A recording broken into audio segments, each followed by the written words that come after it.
Good morning, Levi. It's Friday, which means it's Halloween today. Bleh. Get scared. I know it's been a little bit since I made a video. My life has been crazy. I am now recording in a different location, but I wanted to talk to you about something interesting that happened recently while I was playing a video game. Recently, I've been playing Moonstone Island, which is a video game that I've had my eye on for like 2 years now, and I was waiting for it to go on sale and also to be in between games.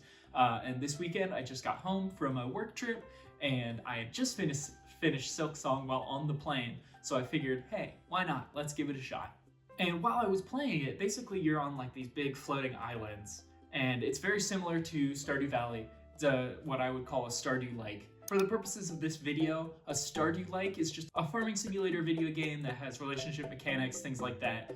If you want to be really pedantic, I guess you could call it a Harvest Moon-like, because Harvest Moon technically inspired Stardew Valley, but Stardew Valley, in my opinion, is more emblematic of the current genre, being like very indie focused, very pixel art focused, very small teams developing these very similar games. So I'm gonna call them a Stardew-like. We can continue now. And I was fishing on this little island that's got like all the water that's basically like a couple yards out from the side. And I was fishing, doing a little fishing mini game as these games do, and I had the thought that I hope I don't fish too much, or else I'm going to deplete the fish population on this island. And I realized I've never had that thought before in a Stardew-like video game. I'm always thinking about media in terms of how they reflect current social consciousness. If you think about like the Cold War, a lot of movies came out with spies because that was the thing everyone was thinking about. If you think about like post-apocalyptic movies earlier in like 80s, 90s times, all of those were based on, nuclear fallout. Now they're all based on climate change related fallout, which is representative of the shift of people's social consciousness away from one issue, one fear, and towards another one. I think video games act in a very same way.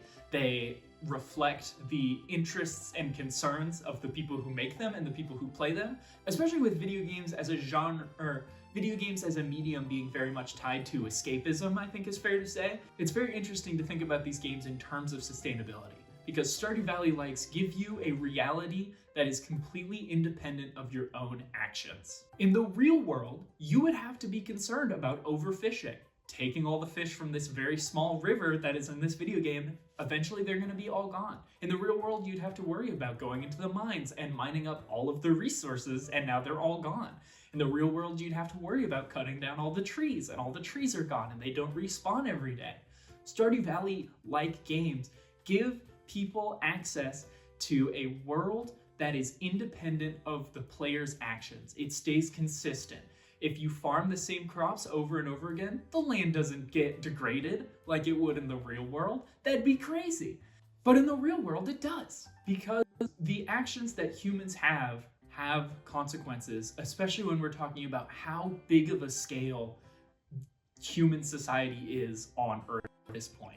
So yes, while Stardew-like games are selling you a small town, cozy world to live in, they're also selling you a world that is independent of your choices and cannot be destroyed by your actions. It's a world of abundance that does not exist in the real world we live in. I think that reflects current societal stresses too, because all of these systems we're involved with, it feels like they are so close to collapsing if we just overfish or, overutilize certain resources. We are just going to wipe them all out. Think about the increase in endangered species, think about climate change, all of these things. Think about natural resources like water and coal and things like that. All of these things that will run out because of the breadth of human use of them. These video games give us an escape from those pressures into a world that is completely separated from use consequence. And I, for one, like that. I think it's nice to have a world where you can fish when you want to fish and you don't have to worry about running out of fish, because fishing minigames are fun, and I'll stand on that. But anyway, Levi, that's my thoughts. I hope this is interesting to someone, and I hope you're doing well. I know we haven't done videos in a while, but I'd love to see how you're doing over in Missoula, and I'm currently at the parents' house, but we'll be moving again in a couple months, so hold on with us, stay tuned, and And Levi, I'll see you when I see you. I'm sorry my phone broke.